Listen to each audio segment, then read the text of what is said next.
Hello everyone, welcome back to my channel travel with Mithi Banaras. আজকে আমাদের 3 নম্বর দিন। তো আমরা হোটেল থেকে স্নান করে রেডি হয়ে বেরিয়ে পড়ছি। আজকে আমাদের ফার্স্ট প্ল্যান হলো এখন দশাশ্বমেধ ঘাটে গিয়ে ওখান থেকে একটা নৌকা বুক করব। নৌকা বুক করে কিছুটা ওই নৌকা করে ঘুরবো। মেন কিছু আমরা ফটো ভিডিও করব। তো সামনে থেকে আমরা একটা রিক্সা করে নিই, এই রিক্সা করেই আমরা দশাশ্বমেধ ঘাটে চলে আসলাম। এটা কিন্তু ঘাটের পেছন দিক। ঘাটের আরও একটা দিক রয়েছে যেখানে আরতি হয়, ওটাই মেন ঘাট। আর এটা হলো পেছন দিক যেখানে সব নৌকা দাঁড়িয়ে রয়েছে। আমরা এই নৌকাটা বুক করেছি।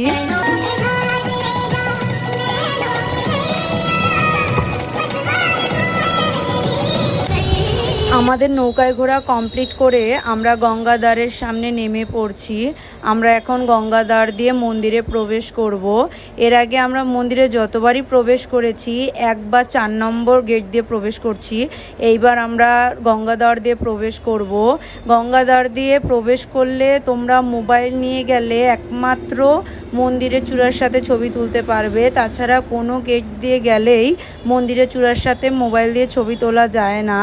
যে কোনো গেট দিয়েই কিছুটা লিমিট পর্যন্ত মোবাইল নিয়ে যাওয়া যায়, তারপরেই মন্দিরের লকারে মোবাইলটা জমা দিয়ে দিতে হয়।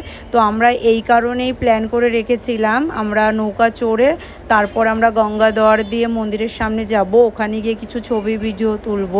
এখানে দেখো ব্যারিকেড দেওয়া রয়েছে, এই ব্যারিকেডের সামনে আমরা মোবাইল নিয়ে যেতে পারবো না, এই ব্যারিকেডের বাইরে পর্যন্তই যেতে পারবো।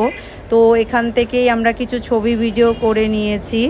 এরপর আমরা চলে গেছিলাম ব্লু লস্যিওয়ালা। কালকে যাওয়ার ইচ্ছা ছিল বাট কালকে টাইম হয়নি, তো আজকে আমরা চলে এসেছি ব্লু লস্যিতে। বেনারসের অনেক খাবার দোকানেরই নাম শুনেছিলাম, অনেক জায়গাতেই কিছু কিছু টেস্ট করলাম, বাট আমার বেস্ট যদি কোথাও লেগে থাকে ব্লু লস্যি শপেই লস্যিটা ভালো লেগেছে। এখান থেকে আমি আর অমিত ড্রাই ফ্রুট লস্যিটা ট্রাই করেছিলাম, আমার খুবই ভালো লেগেছিলো। তোমরা গেলে অবশ্যই একবার ট্রাই করে দেখবে। এই দোকানের ভেতরে চারিদিকে দেখো সবাই ছবি লাগিয়ে রেখেছে, কিন্তু আমরা যেহেতু ছবি ক্যারি করিনি তাই আমরা লাগাইনি।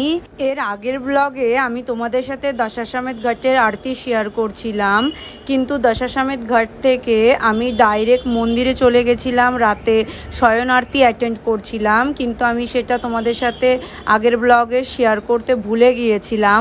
তাই আমি এই ব্লগের শেষে এটাকে অ্যাড করে দিচ্ছি।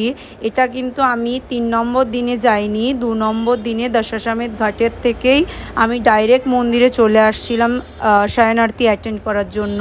খুবই ভালো এক্সপিরিয়েন্স হয়েছে।